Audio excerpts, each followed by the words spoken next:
Hi hello friends, నేను మీ సిరిడోరా సిస్టర్ని. ఈరోజు మన రెసిపీ వచ్చేసి ఎంతో సింపుల్గా అండ్ టేస్టీగా ఉండే కలాకండ తయారు చేయడం ఎంత ఈజీగా చేసుకోవాలో కూడా చూసేసుకుందాం అండి. చాలా ఈజీ ప్రాసెస్ అండి. కాస్త చూడటానికి మీకు చికాకన్నా లేకపోతే ఇంత ప్రాసెస్ అని అనిపిస్తుంది, కాకపోతే చాలా ఈజీ ప్రాసెస్. చేసుకుంటే బయట దొరికేదానికంటే ఇంట్లో చేసుకునేది చాలా టేస్టీగా ఉంటుంది. ఒకసారి మీరు కూడా ట్రై చేసేయండి నేను ఏ విధంగా చేస్తున్నాను అనేది. ముందుగా అయితే ఒక మందపాటి గిన్నెను తీసుకున్నానండి. ఆ గిన్నెలో నేను 1 లీటరు పాలను అయితే పోసుకున్నాను. అంటే 2 ప్యాకెట్స్ తీసుకున్నాను, హాఫ్ లీటర్వి, అందుకని నేను 1 లీటర్ అన్నాను. 1 లీటర్ పాలను పోసుకున్నాను. అవి కాసేపు మరుగుతున్నప్పుడు నేను స్టవ్ పక్కన పెట్టేసుకొని విడిగా నేను ఒక గిన్నెలో ఒక లెమన్ పిండుకున్నానండి. నేను ఒక లెమన్ పిండుకొని దాంట్లోకి 1 గ్లాస్ వాటర్ని అయితే యాడ్ చేసుకున్నాను. అంటే ఈ పాలు ఇరిగిపోతేనే కలకండ చేయడానికి బాగుంటుందన్నమాట. అందుకని నేను అవి కలుపుకున్నాను. అందుకని ఆ లెమన్లోనికి అంటే 1 లెమన్కి 1 గ్లాస్ ఆఫ్ వాటర్ని యాడ్ చేశానండి. ఈ వాటర్ని ఇందాక నేను స్టవ్ ఆన్ చేసి 1 లీటర్ పాలు పోసి పొంగించుకున్నాను కదండి. ఒక పొంగు వస్తే సరిపోతుందండి. ఆ పొంగు వచ్చిన తర్వాత ఇప్పుడు లెమన్ వాటర్ మనం కలుపుకున్నాం కదండి, ఆ లెమన్ వాటర్ని కొద్ది కొద్దిగా దాంట్లోకి కలుపుకుంటూ స్పూన్తో కానీ గెంటో కానీ తిప్పుకుంటే సరిపోతుందండి. ఇలా నేను చూపించిన విధంగా కొద్ది కొద్దిగా పోసుకుంటూ ఇలా గెంటతో తిప్పుకుంటూ ఉండండి. మీడియం ఫ్లేమ్లో పెట్టుకోండి, లేకపోతే అడుగున మాడిపోతుంది. పాలు కూడా డిఫరెంట్ కలర్లోకి వచ్చేస్తాయి అన్నమాట. అట్లా రాకుండా ఉండాలి అని అనుకుంటే ఇట్లా మీడియం ఫ్లేమ్లో పెట్టుకొని కొద్ది కొద్దిగా పోసుకుంటూ లెమన్ వాటర్ని ఇలా చేత్తో గెరటితో తిప్పుకుంటూ ఉండాలన్నమాట. ఇలా చిన్నగా తిప్పుకుంటూ ఉన్నప్పుడు మీకు ఒక ఒక స్టేజ్ వచ్చేసరికి కొద్ది కొద్దిగా పలుకులు పలుకులుగా కనిపిస్తుందండి. అప్పుడు వదిలేకోకుండా మిగిలిన వాటర్ని కూడా యాడ్ చేసుకోండి. కుదిరితే అవ్వలేదు మీకు అప్పటికంటే ఇంకొంచెం ఒక హాఫ్ లెమన్ తీసుకుని దాన్ని కలుపుకుంటే సరిపోతుందండి. నాకైతే 1 లెమన్ సరిపోతుందండి. చూసారా చక్కగా విరిగిపోయాయి. ఇంకొక 10 నిమిషాలు బాగా కాగనిచ్చానండి.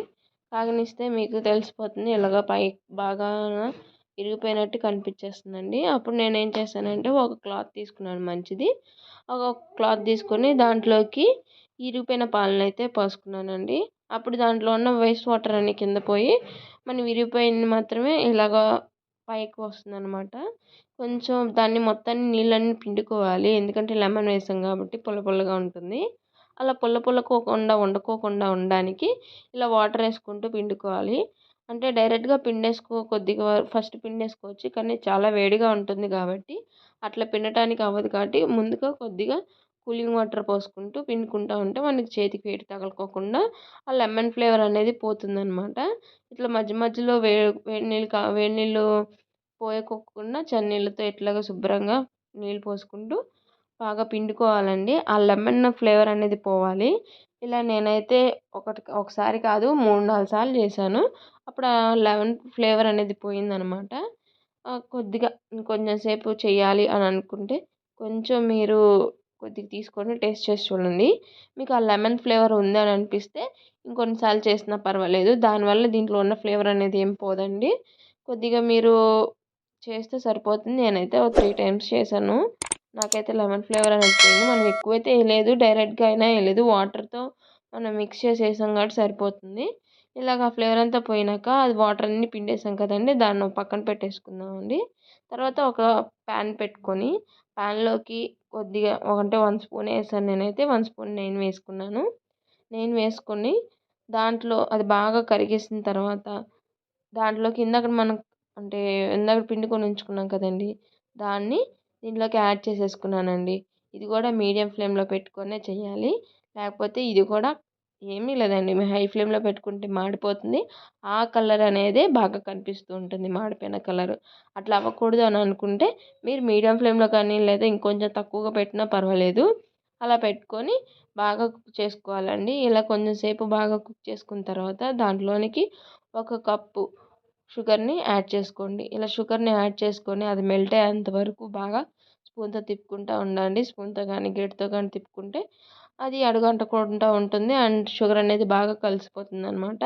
ఈ షుగర్ కలిసిపోతున్నప్పుడు మీకు తెలుస్తుంది అది అంతే. ఇందాక మనం బాగా గట్టిగా వాటర్ అంతా పిండేసాం కదండి, ఈ షుగర్ వల్ల కాస్త వాటర్ అప్పేర్ అవుతున్నట్టు అనిపిస్తుంది. అయినా కానీ పలుకులుగా కొద్దిగా ఉంటుంది. అయినా కానీ ఇలాగ తిప్పుకుంటూ ఉండండి. ఒక 10 మినిట్స్ అయినా సరే ఇలా మెత్తగా ఒక పేస్ట్ లాగా అయిపోతుందనమాట. అంతవరకు మీరు ఇలాగా కొంచెం గరిటెతో తిప్పుకుంటూ ఉండండి మీడియం ఫ్లేమ్‌లోనే పెట్టుకొని. నేనైతే ఒక 10 మినిట్స్ అయితే బాగా తిప్పుకున్నానండి.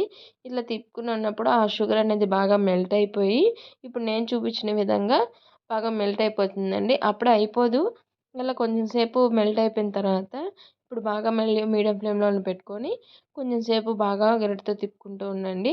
ఈ స్టేజ్ అంటే ఆ వాటర్ అనేది డిసప్పేర్ అయిపోయిన తర్వాత కొద్దిగా దగ్గర పడుతుంది. అప్పుడు ఇలాగ మనకు కావాల్సిన అచ్చులాగా ఒక ప్లేట్‌లో ఏసుకోండి. ప్లేట్‌లో ఏసే ముందు కొద్దిగా నూనె రాసుకొని, నూనె కానీ, నెయ్యి కానీ రాసుకొని ప్లేట్‌లో ఏసుకొని మనకు కావాల్సిన అచ్చుల్లో వేసుకోండి. ఇలాగ నేనైతే బయట స్వీట్ షాప్‌లో దొరికే అచ్చులోకి నేను ఇలాగ స్క్వేర్ షేప్‌నైతే కట్ చేసుకున్నానండి. ఇలాగ చూసారా చాలా టేస్టీగా కూడా ఉంటుంది. చాలా పర్ఫెక్ట్‌గా కూడా వచ్చిందండి. చాలా ఈజీ ప్రాసెస్. మీరు కూడా ఇంట్లో ట్రై చేసేయండి.